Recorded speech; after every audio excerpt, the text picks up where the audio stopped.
It's your man, the one, the only, K20 Custom, the Patch God. And today, that's going to be inducted into the Hall of the Patch. It's Kamen Rider Evil. I'm not a Kamen Rider Evil fan. I will tell you this from the bottom of my heart. I'm not. My favorite form was Live. I love the way Live is. But a good friend of mine's, my name is Sean.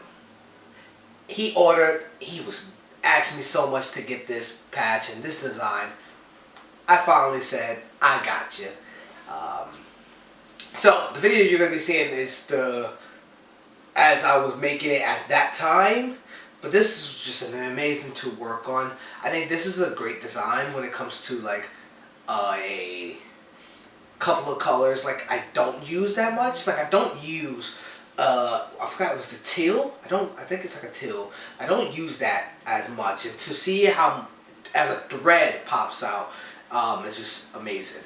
But besides that point, it was an honor to just do this one. I think out of all of the kids in Revice, I do like that design. And then right above that one is Live. I do love Live more. So, besides that, guys, check right here. You'll see the design on program as that's going through with each color getting shown. It's amazing design. I will say that. I will give it that credit. It has an amazing design. But, guys, it's 10 times better when you're watching it being made on my machine. So let's go check it out.